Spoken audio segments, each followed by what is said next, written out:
Assalamualaikum warahmatullahi wabarakatuh.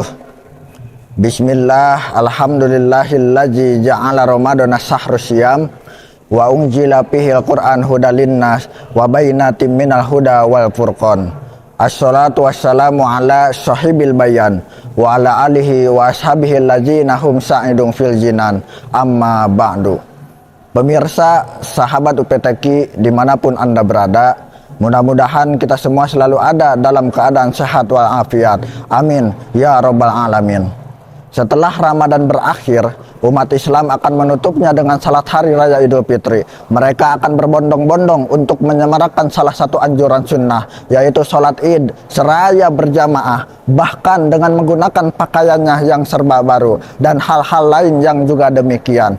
Para ulama memaknai esensi hari raya bukan hanya sekadar tentang pakaian baru, meski pada dasarnya dianjurkan untuk menggunakan pakaian baru. Namun bukan itu maksud dan makna dari tujuan Idul Fitri yang sesungguhnya. Syekh Sulaiman bin Muhammad bin Umar Al-Bujarami dalam kitab Hasyiah Al-Bujarami Al-Khatib juz 5 halaman 412 menyatakan bahwa Allah Subhanahu wa taala telah menjadikan 3 hari raya untuk orang-orang yang beriman, yaitu hari raya Jumat, hari raya Idul Fitri, dan hari raya Idul Adha. Semua dianggap hari raya setelah sempurnanya ibadah dan ketaatan kepada Allah Subhanahu wa taala. Dan Idul Fitri bukanlah bagi orang-orang yang selalu menggunakan pakaian baru, akan tetapi bagi orang-orang yang selalu bertambah dalam ketaatannya. Dan Idul Fitri bukanlah bagi orang-orang yang selalu berpenampilan dan berkendaraan, akan tetapi bagi orang-orang yang dosa-dosanya diampuni Allah Subhanahu wa taala. Betapapun demikian, sah-sah saja kita menggunakan pakaian baru pada hari raya Idul Fitri. Karena pakaian baru bagaikan simbol dari bersihnya hati dan sebagai syiar Islam ketika di hari raya Idul Fitri. Maka Idul Fitri sebagai momentum bagi kita untuk mengingat kembali kepada fitrah dan hakikat jadi diri kita sebagai manusia dan hamba Allah Subhanahu wa taala. Dalam Al-Quran, Allah berfirman, A'udzubillahi minasyaitonirrajim, Bismillahirrahmanirrahim.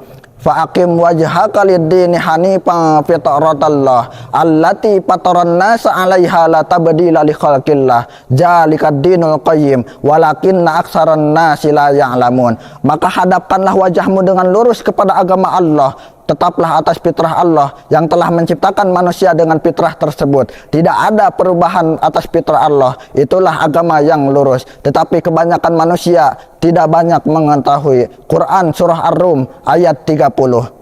Syekh Ahmad Mustafa Al-Marogi dalam karyanya Kitab Tafsir Marogi juz 21 halaman 45 menyatakan bahwa yang dimaksud dari kata fitrah adalah at-tahayyu liqubulil haq wa dinit tauhid, kesiapan mental untuk menerima kebaikan-kebaikan dan agama yang esa.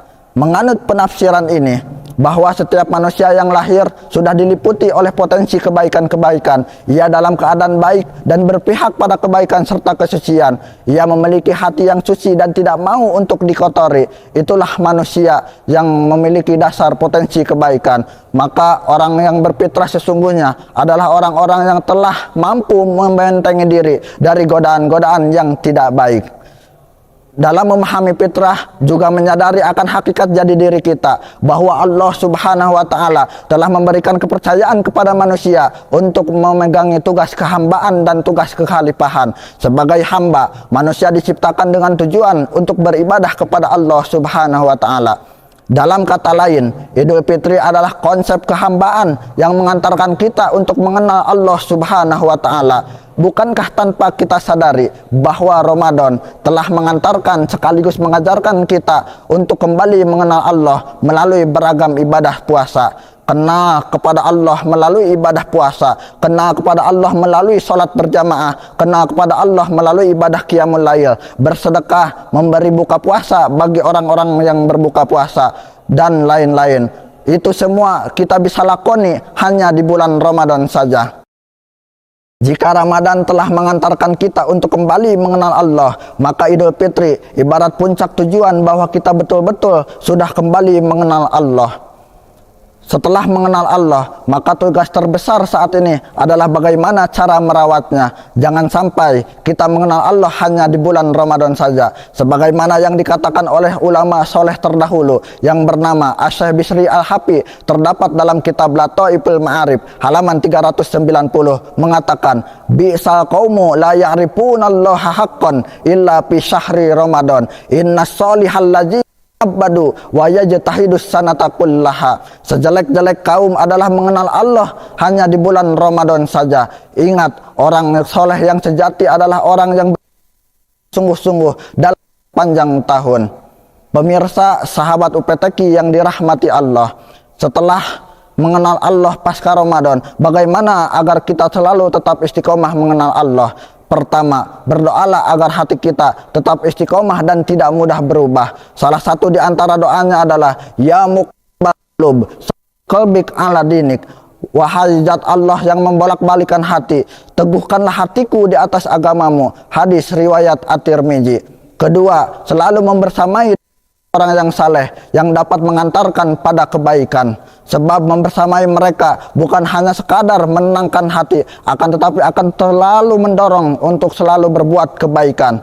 Yang ketiga, yaitu terus berusaha beribadah terus menerus walaupun hanya sedikit.